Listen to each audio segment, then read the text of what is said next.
Howdy there, kiddo. Welcome to Freddy Fazbear's Pizza.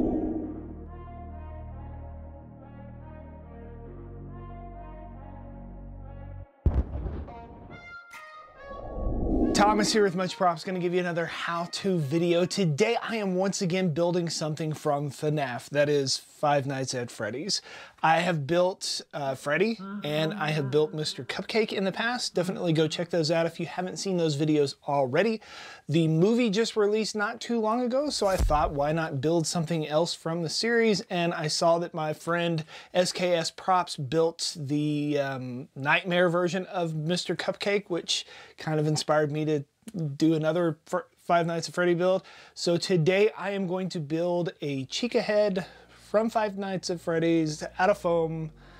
Let's get to building.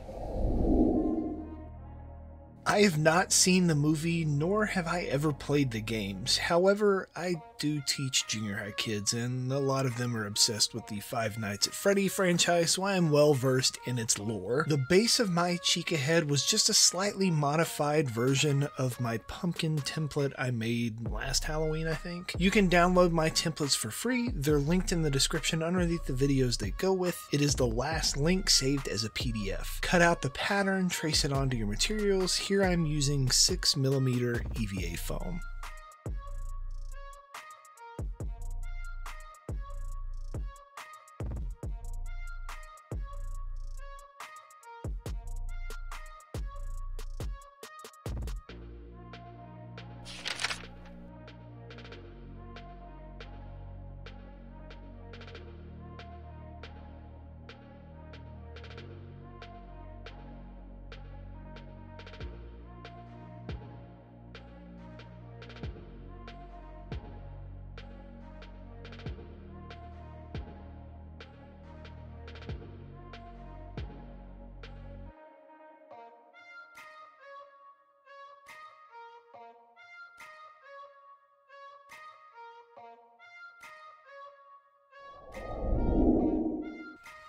When cutting EVA foam, make sure that you have a sharp blade. Even though the foam is relatively soft, it dulls the blades really quick. So either invest in a sharpener or buy lots of replacement blades. I push all the way through the foam and try my best to make a nice even pull on the inside of my lines. For this part of the pattern, all of the edges are straight up and down. You need 6 of the head base shapes to make the full sphere.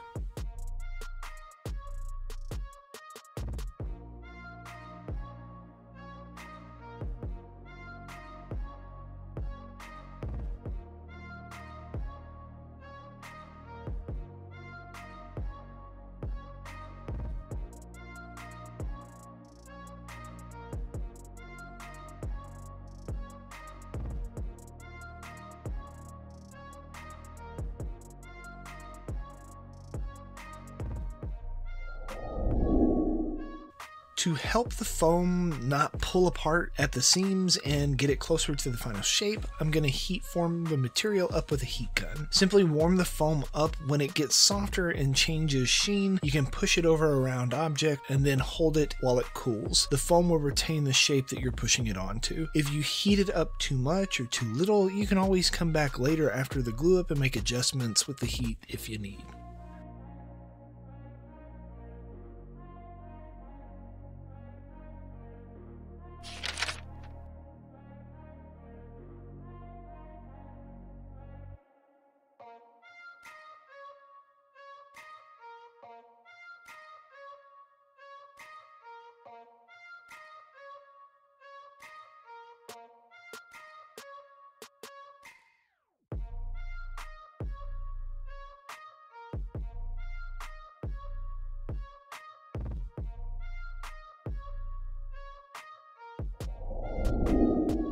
Now I'm ready for the base assembly. There are 6 identical parts that I've glued up on all the edges but the bottom with contact cement. After the glue has had a few minutes to set up, I start tacking the parts together. I like to close up the darts, those are the large V's in the middle, then using the registration marks, those are the small marks on the edges that look like U's on the pattern, I can attach pieces to pieces. Contact cement is not really pleasant to smell, so make sure you're in a ventilated area. For the bottom bottom hole that your head goes through, you can easily cut off little chunks of it till you can push your head through the circle.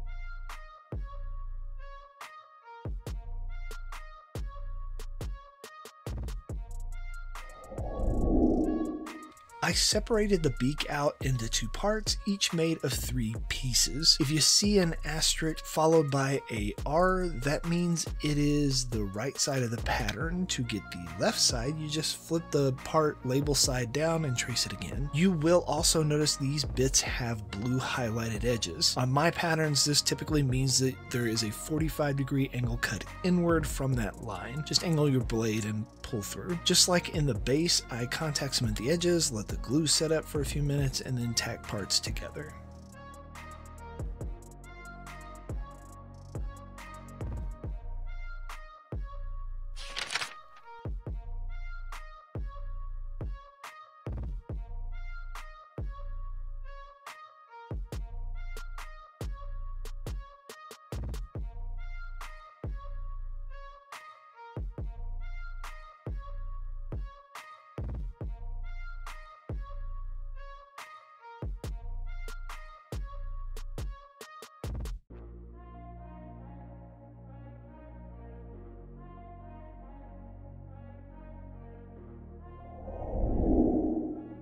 Now, I'm not exactly sure why this chicken character has teeth, but she does. From what I could gather, she has a row on the bottom, like normal teeth. Then there's this weird row in the back of her throat. Logically, it makes no sense, but visually, it's a creepy aspect that I get. I rounded over the edges on a strip of 10mm foam and cut it into little rectangles. She has 10 on the bottom outside row with a tiny gap in the middle, 4 on the top, and 4 on the bottom of the weird throat mouth. Any fan of the series, I'd love to know what the purpose of the second mouth is. Leave comments down below.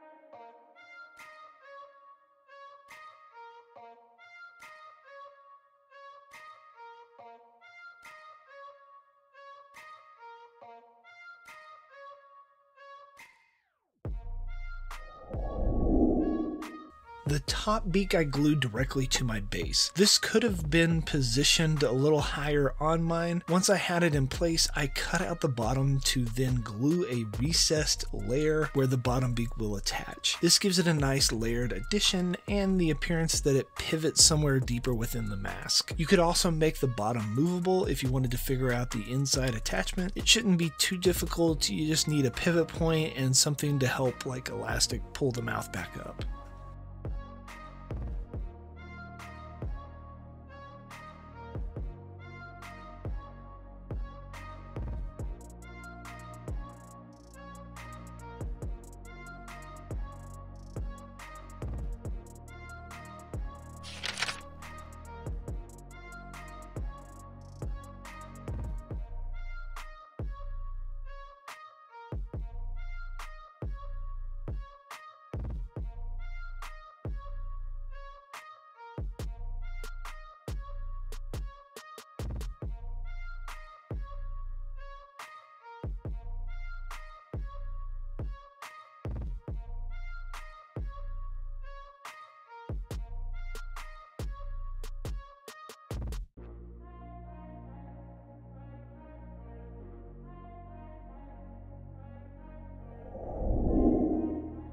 The top of the head has a tuft of 3 feathers that stick out from the top. I heated up the top in the middle so that I could indent it in to better accept the feathers. My reference image looks like the head indents in that area, so I'm indenting the head in that area. Be careful when reheating seams because they will start to separate if you go too far. They're easy enough to reattach, they just could be annoying if you're trying to glue down a part over the top of it while also reattaching seams. It gets a bit much.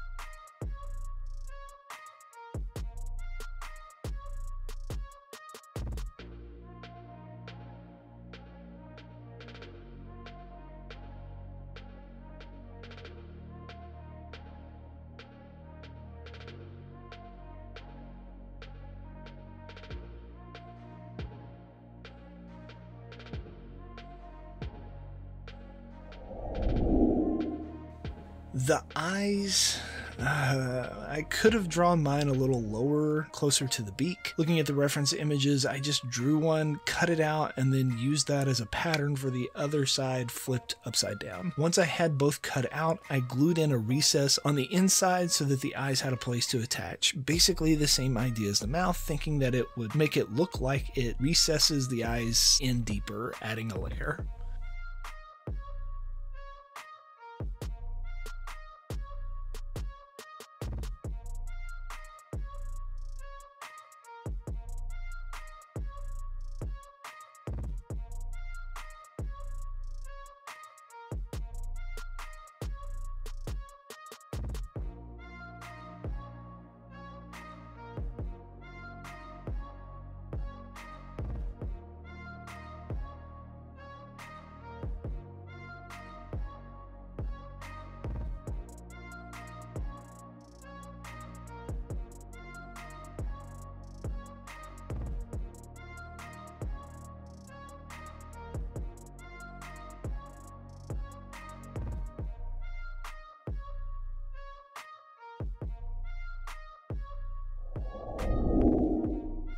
To hide some of my seams and give the surface a bit of a texture, like the felt line mascot head would be, I'm gonna mimic it with some Mod Podge. I put down about 3 coats of it, stippling it on before it dries.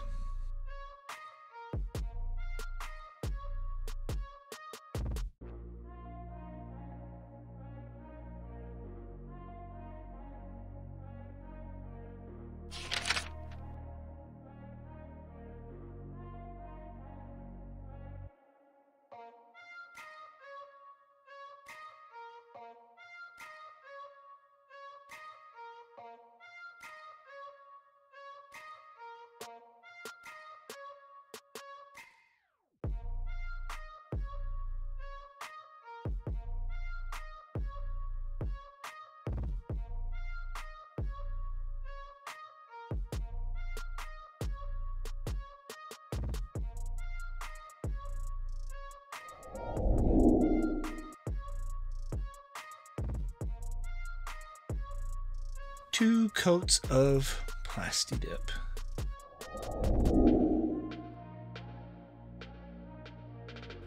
Then I spray painted it all with a base color of a few different shades of yellow. I only had gloss paints in yellow, so I'm going to use some matte acrylic mixed with a little more of that Mod Podge and dab it over the top. This will make my paint job look a little more patchy and get it closer to the look I want the surface to be.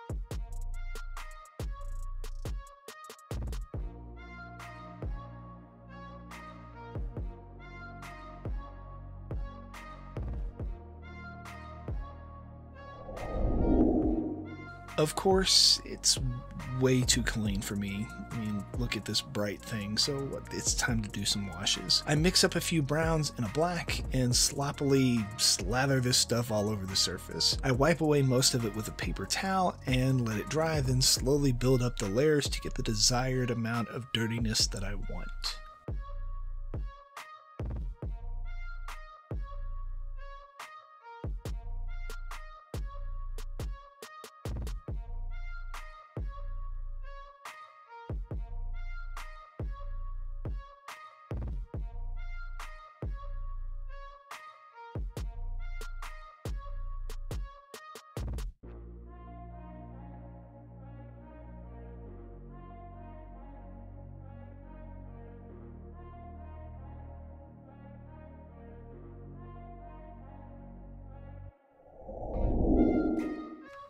For the eyes, I just took out one of those 3-inch split half Christmas ornaments and painted the iris on the inside. That'll make the glossiness on the outside stay and be nice. To help the pupils stay clear, I put down a circle of painter's tape and just painted the iris around it. After the iris dried, I sprayed white spray paint over the rest on the inside. This made for some pretty convincing mascot eyes, something I wish I would have done with my Freddy.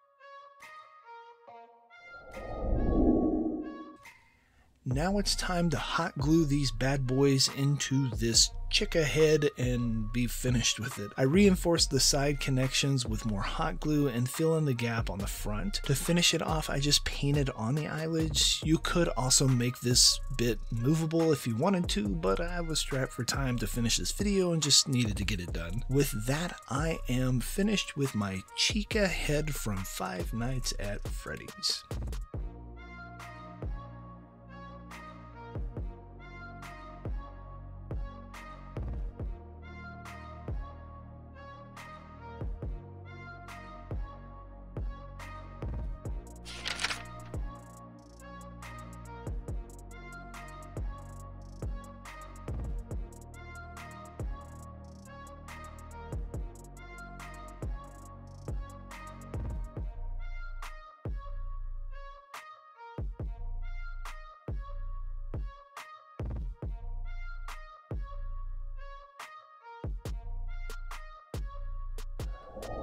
And we are finished. Here is the end result. Overall, not too bad. It's a mascot head. It's kind of a round shape, fairly simple in terms of design. I don't know. It creeps me out. It's not perfect. It definitely could be a little bit higher up here. The eyes could be a little bit bigger. It is what it is, but yeah. Maybe you will try and make one of these yourselves and impress your friends with their ability to pull something from a super creepy video game that might jump scare you at any point and hopefully sell quickly, because that's really freaking me out. Yeah. Maybe you'll get some. Yay! And inevitably, they're going to ask you, how'd you make that? You can give them one of these. Tell them, much props. I don't want to put this thing on. I don't want to get trapped in it. But you are more than welcome to, so here you go.